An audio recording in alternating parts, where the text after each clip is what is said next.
नमस्कार दोस्तों, स्वागत है आपका स्टडी फॉर सिविल सर्विसेज में। यदि स्टडी फॉर सिविल सर्विसेज के साथ में तो ये वाला टेलीग्राम जरूर ज्वाइन करके रखिए। यूट्यूब चैनल में हमारे साथ है तो भी ये वाला टेलीग्राम ज्वाइन करना बहुत ज्यादा जरूरी है। सारे नोटिफिकेशन, सारे अपडेट, सारे मोस्ट इंपोर्टेंट पिक्स, सारा रिवीजन सब कुछ यहाँ पे बताया जाता है। टेस्ट को ध्यान से अटेम्प्ट करिए और बताइए कितना स्कोर आपने किया है, कितने सही किए हैं टोटल क्वेश्चन में से। सभी लोग अपना अपना स्कोर जरूर कमेंट करिए। 13 जून 2021 को यूपीपीएससी का पीसीएस एग्जाम है और आरओ का जो यूपीपीएससी वाला है 1 अगस्त 2021 को एग्जाम है। दोनों के लिए फुल पेड बुक भी चालू हो चुके हैं, टेस्ट सीरीज वाला पेड बुक भी चालू हो चुका है। इन नंबर पे आप कॉल कर सकते हैं या फिर व्हाट्सएप कर सकते हैं 852090966089 पे, या फिर मुझे डायरेक्टली व्हाट्सएप कर सकते हैं 736921 पे किसी जानकारी। नमस्कार विद्वान साथियों, यूपीसीएस के जीएस सीरीज को आगे बढ़ाते हुए देखते हैं आज का पहला प्रश्न लोग। हुमायूं हिमालय किसके बीच फैला हुआ आपको बताना है। सिंधु और सतलज नदियों, सतलज और काली नदियों, काली और तीस्ता नदियों, या उपरोक्त में से कोई नहीं। तो इसका जो सही आंसर है वह ऑप्शन बी, सतलज और काली नदियों के बीच जो है हुमायूं हिमालय फैला हुआ है। और यह जो है हिमालय पर्वत श्रृंखला के 4 क्षैतिज विभाजन में से एक है आपका हुमायूं हिमालय। और हुमायूं हिमालय जो है चारों विभाजन में जो है सबसे छोटा है। और यह जो है अपनी झीलों और प्राकृतिक सौंदर्य के लिए जो है प्रसिद्ध है। और यहाँ पे जो है नंदा देवी, कामेत, केदारनाथ, बद्रीनाथ, गंगोत्री आदि जो है हुमायूं हिमालय की चोटियाँ हैं। और यहाँ से जो है आपकी गंगा, यमुना और रामगंगा जैसी नदियों का जो है उद्गम स्थल है। तो इसका जो ऑप्शन बी है वह सही है। आ जाते हैं अगला प्रश्न लोग। निम्नलिखित में से कौन सा एक वलित पर्वत नहीं हुआ आपको बताना है। रॉकीज, वासगेज, आल्प्स या हिमालय। तो इसका जो सही आंसर है वह ऑप्शन बी, वासगेज जो पर्वत है यह एक वलित पर्वत नहीं है, बल्कि यह एक ब्लॉक पर्वत है। ब्लॉक पर्वत है। अन्य जो तीनों हैं रॉकीज, आल्प्स और हिमालय जो है ये सभी वलित पर्वत के उदाहरण हैं। आ देते हैं अगला प्रश्न लोग। परिक्रमण अवधि के अनुसार ग्रहों का आरोही क्रम चुनिए। यहाँ पे 4 ग्रह दिए गए हैं, मंगल, पृथ्वी, शुक्र और बुध। इसके लिए 4 ऑप्शन दिया गया, आप लोग ऑप्शन पढ़ लीजिए। बुध का जो परिक्रमण काल है वह 88 दिन है। शुक्र का जो परिक्रमण काल है वह 225 दिन है। पृथ्वी का परिक्रमण काल 365 दिन आप लोग जानते हैं। इसी प्रकार से मंगल का जो परिक्रमण काल है वह जो है 687 दिन है। तो इस प्रकार जो है इसका जो ऑप्शन डी है वह सही है। आरोही मतलब कम से ज़्यादा की हो, तो इसका जो ऑप्शन डी है वह सही है। आइए देखते हैं अगला प्रश्न लोग। मार्शियन एलीट क्लब में कौन सा देश शामिल नहीं है वह आपको बताना है। अमेरिका, रूस, भारत या जर्मनी। मार्शियन एलीट क्लब होता क्या वह आप लोग जान लीजिए। मार्शियन एलीट क्लब वह होता है जिन जिन देशों ने मंगल पर सैटेलाइट भेजे हैं उसी का यह एक ग्रुप है। और इसमें जो है जर्मनी शामिल नहीं है। इसमें अमेरिका, रूस, भारत ये जो देश हैं ये सभी शामिल हैं। और आपका भी यूएई भी इसमें शामिल हो गया है। आइए देखते हैं अगला प्रश्न लोग। सुबुक्तगीन को पराजित करने के लिए जयपाल ने किन शासकों का संघ बनाया था। अजमेर, कलिंजर, गुजरात, कन्नौज। इसके लिए 4 ऑप्शन दिया गया, आप लोग ऑप्शन पढ़ लीजिए। इसका जो सही आंसर है वह ऑप्शन ए इसका सही आंसर है। सुबुक्तगीन को पराजित करने के लिए जयपाल ने जो है अजमेर, कलिंजर और कन्नौज के शासकों का जो है एक संघ बनाया था। युद्ध होता है परंतु जो है जयपाल हार जाते हैं। और जयपाल जो है यह हिंदू शाही वंश के एक राजा थे। और उस समय जो है गजनी की गद्दी पर जो है सुबुक्तगीन बैठा था। और इसको हराने के लिए ग्रुप बनाया जाता है, परंतु इसके बाद भी जो है जयपाल हार जाते हैं। और अंत में जो है अपने पुत्र को जो है उत्तराधिकारी नियुक्त करके वह जलती हुई आग में कूद जाते हैं, जिससे उसकी मृत्यु हो जाती है। आइए देखते हैं अगला प्रश्न लोग। भारत में सहायक संधि पर सबसे पहले हस्ताक्षर किया था हैदराबाद, पेशावर, भरतपुर या जोधपुर। तो इसका जो सही आंसर है वह ऑप्शन ए हैदराबाद। भारत में सहायक संधि पर सबसे पहले हस्ताक्षर हैदराबाद ने किया था। और इसने जो है 1798 में किया था।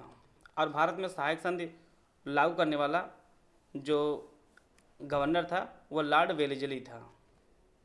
और बाद में जो है अवध में जो है 1801 में जो है अवध हस्ताक्षर करता है। मैसूर जो है 1799 में करता है।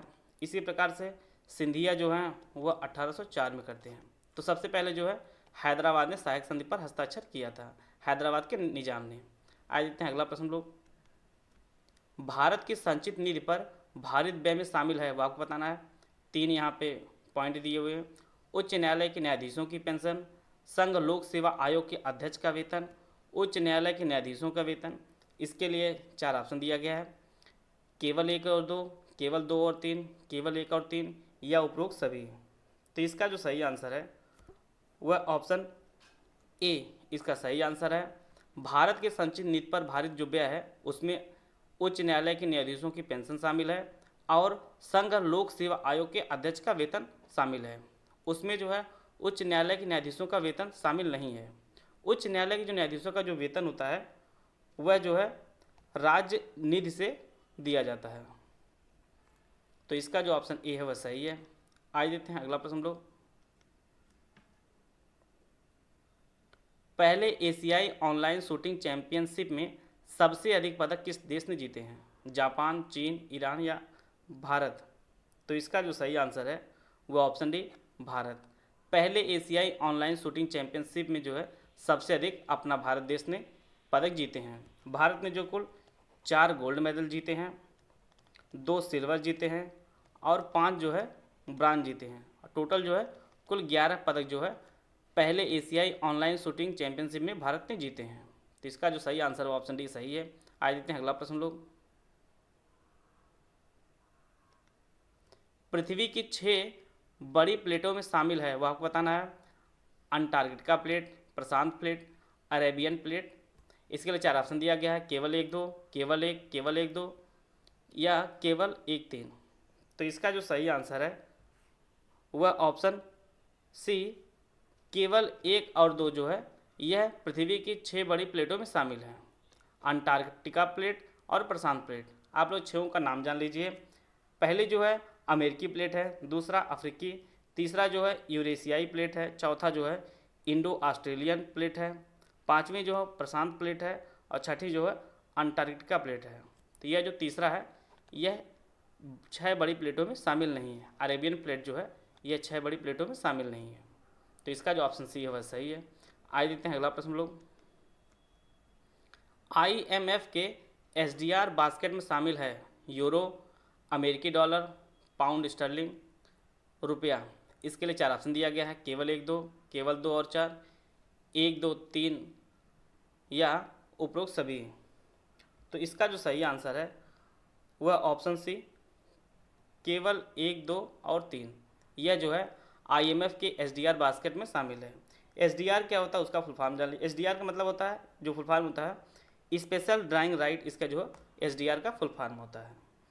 और अंतर्राष्ट्रीय व्यापार और वित्त के लिए कुछ देशों की मुद्राओं का इस्तेमाल किया जाता है जिसे SDR कहा जाता है, SDR कहा जाता है, स्पेशल ड्राइंग राइट।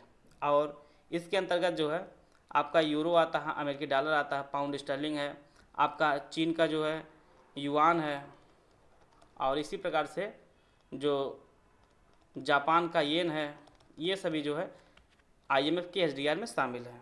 अब बात करते हैं IMF की, तो IMF की जो स्थापना हुई है वह 1944 में हुई है और इसका जो मुख्यालय है वह वाशिंगटन DC में है। और इसमें कुल जो है 189 देश जो है इसके अंतर्गत हैं। और इसके जो प्रबंध निदेशक वर्तमान में हैं वह क्रिस्टीन लेगार्ड हैं जो जर्मनी की हैं। तो इसका जो ऑप्शन सी है वह सही है। आगे देखते हैं अगला प्रश्न लोग। अधोलिखित में से कौन सा पृथ्वी के कार्बन चक्र में कार्बन डाइऑक्साइड की मात्रा को नहीं बढ़ाता है? श्वसन, प्रकाश संश्लेषण, जैविक पदार्थों का क्षय, ज्वालामुखी क्रिया। तो इसका जो सही आंसर है वह ऑप्शन बी प्रकाश संश्लेषण जो है पृथ्वी के कार्बन चक्र में कार्बन डाइऑक्साइड की मात्रा को नहीं बढ़ाते, बल्कि प्रकाश संश्लेषण क्रिया में जो है ऑक्सीजन गैस मुक्त होती है। इसका जो ऑप्शन बी है वह सही है। आगे देखते हैं अगला प्रश्न लोग। निम्नलिखित नोबल गैसों में से कौन सी वायु में नहीं पाई जाती है? हीलियम, आर्गन, रेडान या नियान? तो इसका जो सही आंसर है वह ऑप्शन सी रेडान गैस जो है जो वायु में नहीं पाई जाती है। अन्य जो गैसें हैं हीलियम, आर्गन और नियान जो है ये सभी वायु में पाई जाती हैं। तो इसका जो ऑप्शन सी है वह सही है। आगे देखते हैं अगला प्रश्न लोग। किसी तारे का रंग दर्शाता है उसकी पृथ्वी से दूरी, उसके ताप को, उसकी ज्योति को या उसकी सूर्य से दूरी को। तो इसका जो सही आंसर है वह ऑप्शन बी, उसके ताप को। किसी तारे का रंग जो है उसके ताप को दर्शाता है। जैसे अत्यधिक तापमान वाले तारे का जो रंग होता है वह नीला होता है, और कम तापमान वाले तारे का जो रंग होता है वह लाल होता है। तो इसका जो ऑप्शन बी है वह सही है। आज देखते हैं अगला प्रश्न लोग। वाहनों के पृष्ठ दृष्टि के रूप में किस दर्पण का प्रयोग में लाया जाता है? समतल, उत्तल, अवतल या प्रतीपित। तो इसका जो सही आंसर है वह ऑप्शन बी, उत्तल दर्पण का उपयोग जो है वाहनों में पृष्ठ दृष्टि के रूप में किया जाता है। जैसे कि आप लोग जानते हैं कि वाहनों में इसका प्रयोग किया जाता है, मोटरसाइकिल हुई या फिर बस ट्रक वगैरह में इसका प्रयोग किया जाता है। तो वह जो है उत्तल दर्पण का प्रयोग किया जाता है। आज देखते हैं अगला प्रश्न लोग। निम्नलिखित में से किस अधिनियम में कलकत्ता में सर्वोच्च न्यायालय की स्थापना का प्रावधान किया गया था? रेगुलेटिंग एक्ट 1773, पिट्स का भारत अधिनियम 1784, चार्टर एक्ट 1813, चार्टर एक्ट 1833। तो इसका जो सही आंसर है वह ऑप्शन ए, रेगुलेटिंग एक्ट 1773 अधिनियम के तहत जो है कलकत्ता में सर्वोच्च न्यायालय की स्थापना की गई थी, और इसमें जो है 4 जज नियुक्त किए गए थे, जिनमें एक प्रमुख जज थे और जिनका नाम जो है एलिजा इम्पे था। मुख्य जज जो है वह एलिजा इम्पे थे, और अन्य जो 3 जज थे वह चैम्बर्स थे, लिमेस्टर थे और हाइड थे। तो इसका जो ऑप्शन ए वह सही है। आज देखते हैं अगला प्रश्न लोग। समाजवादी तथा धर्मनिरपेक्ष शब्द संविधान की प्रस्तावना में सम्मिलित किए गए थे 41वें संविधान संशोधन द्वारा, 42वें संशोधन द्वारा, 43वें संशोधन द्वारा या 44वें संशोधन द्वारा। तो इसका जो सही आंसर है वह ऑप्शन बी, 42वें संविधान संशोधन द्वारा जो है समाजवादी तथा धर्मनिरपेक्ष शब्द जो है संविधान के प्रस्तावना में सम्मिलित किए गए थे, और यह संशोधन जो है 1976 में हुआ था, और इसे जो है लघु संविधान भी कहा जाता है। तो इसका जो ऑप्शन बी वह सही है। आज देखते हैं अगला प्रश्न लोग। साहिबजादा दिवस के अवसर पर किस राज्य के मुख्यमंत्री ने जो है स्कूली पाठ्यक्रम में सिख गुरुओं के इतिहास को शामिल करने की घोषणा की है? पंजाब, उत्तर प्रदेश, गुजरात या सिक्किम। तो इसका जो सही आंसर है वह ऑप्शन बी, उत्तर प्रदेश के मुख्यमंत्री ने जो है साहिबजादा दिवस के अवसर पर सिख गुरुओं के इतिहास को स्कूली पाठ्यक्रम में शामिल करने की घोषणा किया है। तो इससे आप लोगों को पता चल गया होगा कि साहिबजादा दिवस जो है 27 दिसंबर को मनाया जाता है। यह जो है गुरु गोविंद सिंह के 4 पुत्रों और माता की शहादत के रूप में इसे मनाया जाता है। आप लोग कमेंट बॉक्स में बताइए कि सिख गुरुओं में प्रथम गुरु कौन थे? कमेंट बॉक्स में आप जरूर बताइएगा। आ जाते हैं अगला प्रश्न लोग। हाल ही में किस मिसाइल सिस्टम को जो है केंद्रीय मंत्रिमंडल ने निर्यात को मंजूरी दी है? पृथ्वी, आकाश, अग्नि या प्रहार। तो इसका जो सही आंसर है वह ऑप्शन बी, आकाश मिसाइल सिस्टम को जो है केंद्रीय मंत्रिमंडल ने निर्यात को मंजूरी दी है। तो इसका जो ऑप्शन बी वह सही है। आ जाते हैं अगला प्रश्न लोग।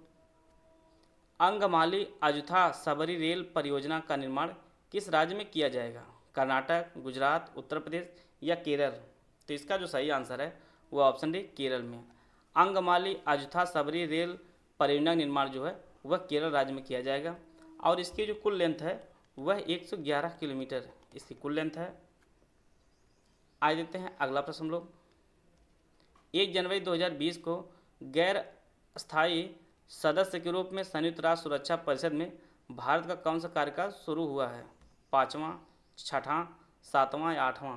तो इसका जो सही आंसर है वह ऑप्शन डी, 8वां।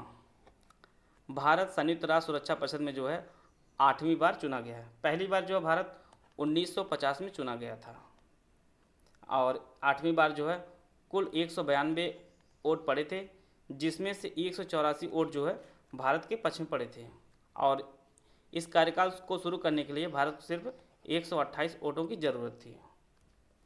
तो इसका जो ऑप्शन डी वह सही है। वीडियो अगर आपको अच्छा लगा तो आप लाइक कर सकते हैं, चैनल सब्सक्राइब कर लीजिए। वीडियो को पूरा देखने धन्यवाद। जय हिंद, जय भारत।